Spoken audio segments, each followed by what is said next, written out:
nafsu yang ada dalam hati kita ini bagaikan tifl, bagaikan anak bayi yang sudah suka terhadap sesuatu syahwat, sesuatu yang sifatnya disenangi oleh hawa nafsu kita. Lalu bagaimana cara mengatasinya? Lawan, jangan ikuti. Oh, saya merasa berat, saya nggak bisa, pengen sangat menginginkannya, tahan, sabar.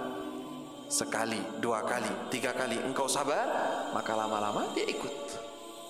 Lama-lama dia ikut. Katanya nafsunya manusia itu memang sangat berbahaya kalau dibiarkan dan tidak dididik, tidak diajari. Tapi kalau dididik, kalau diperhatikan, kalau diperbaiki, maka menjadi wasilah yang paling hebat untuk dekat kepada Allah Subhanahu wa taala. Itu nafsu. Itu nafsu yang ada di kita itu, itulah wasilah untuk kita sampai kepada Allah. Makanya hijab terbesar seorang hamba dari Allah adalah hawa nafsunya. Suatu penutup seorang hamba dekat kepada Allah paling besar, paling sulit adalah hawa nafsunya. Makanya PR terbesar manusia itu adalah bagaimana dia memperbaiki dirinya sendiri, memperbaiki hawa nafsunya. Makanya Allah mengatakan dalam firman-Nya apa? Qad aflaha man zakkaha wa qad khaba man dassaha. Sungguh beruntung orang yang mampu mensucikan hawa nafsunya, membersihkan dirinya dari sifat-sifat tercela, daripada riya, daripada ujub, daripada hasrat keinginan untuk syahwat duniawi. Dia lawan, dia usahakan sehingga nafsunya menjadi nafsu yang suci, yang bersih, yang mulia. Qad aflaha man zakkaha. Tapi sebaliknya, siapa orang yang paling rugi? Wa qad khaba man dassaha. Rugi, serugi-ruginya siapa? Orang yang membiarkan hawa nafsunya begitu saja. Timbul pertanyaan, saya ingin membersihkan hawa nafsu saya ingin menjadi orang yang baik, berubah nafsu saya menjadi nafsu yang baik, yang suci, tazakka. Maka bagaimana caranya? Caranya dengan memiliki hubungan dengan yang diutus oleh Allah untuk mensucikan umat manusia, yaitu Nabi Muhammad sallallahu alaihi wasallam. Tugas Nabi Muhammad untuk apa? Wa yuzakkihim. Tujuan Rasulullah mengajarkan Al-Quran, mengajarkan wahyu dari Allah, juga mensucikan mereka, mensucikan umat manusia. Makanya kita lihat para sahabat, anak didik Nabi Muhammad sallallahu alaihi wasallam, manusia-manusia yang suci. Suci apanya? Suci hatinya. Ya, suci hatinya dari apa?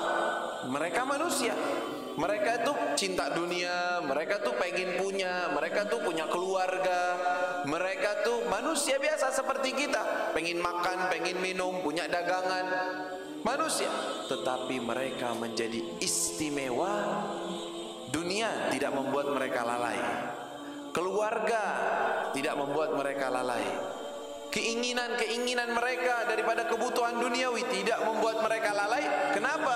Telah tersambung dengan yang membawa daripada misi untuk mensucikan umat manusia, mensucikan jiwa manusia, yaitu Nabi Muhammad sallallahu alaihi wasallam. Lalu kita mengatakan, taib, sekarang kita di zaman kita tidak ketemu langsung dengan Nabi Muhammad sallallahu alaihi wasallam. Bagaimana saya bisa mensucikan hati, membersihkan hati, memperbaiki diri? Maka caranya dengan mengikuti, dengan belajar daripada warathatul anbiya, para pewarisnya Nabi, orang-orang yang mengambil ilmunya Nabi Muhammad sallallahu alaihi wasallam dengan sanadnya, dengan jalur yang jelas, guru dari guru-gurunya, gurunya lagi bersambung dari gurunya, dan guru-guru tersebut semuanya adalah orang-orang yang terdidik, yang terkenal. Mereka mendidik orang-orang sehingga merubah sifat orang yang tadinya cintanya kepada dunia menjadi cintanya kepada akhirat, yang tadinya cintanya kepada makhluk menjadi cinta kepada Sang Khalik, kepada Allah Subhanahu wa taala, yang tadinya cintanya terhadap hal-hal yang hina menjadi cinta kepada hal-hal yang mulia. Sambung dengan mereka. berguru dengan mereka, mendengarkan ucapan mereka, mendengarkan nasihat-nasihat mereka, sedikit demi sedikit mensucikan hati. Yang tadinya cinta kepada dunia menjadi cinta kepada akhirat.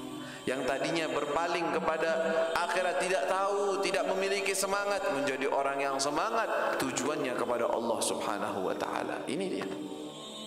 Maka diadakan seperti majlis-majlis semacam ini. Maksudnya untuk apa?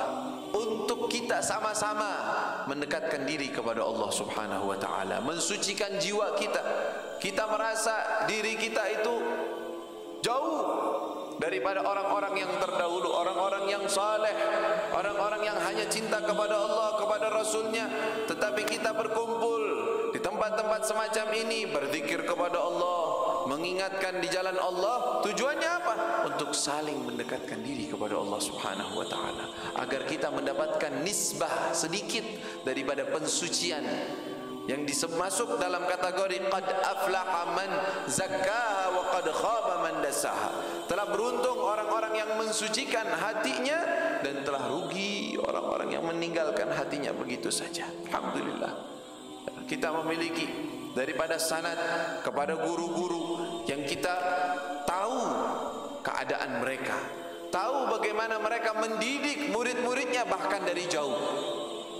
Guru-guru yang sanadnya dari guru-guru kita, dari sanad-sanad kita, seperti Syekh Abu Bakar bin Salim wa ghairuh, dan juga para ulama kita terdahulu, mereka mengatakan kepada muridnya, saya telah mendidik engkau, saya telah tahu dan diberitahukan oleh Allah tentang dirimu semenjak engkau kecil. Dari engkau kecil saya sudah tahu, dapat laporan dari Allah Subhanahu wa taala tentang keadaanmu, bagaimana engkau, bahwa engkau akan menjadi muridnya nantinya. Begitu. Orang-orang yang merubah, yang tadinya orang di jalan, orang yang biasa, orang yang enggak ngerti agama, orang yang enggak ngerti Allah, menjadi orang yang waliullah, orang yang dekat kepada Allah Subhanahu wa taala.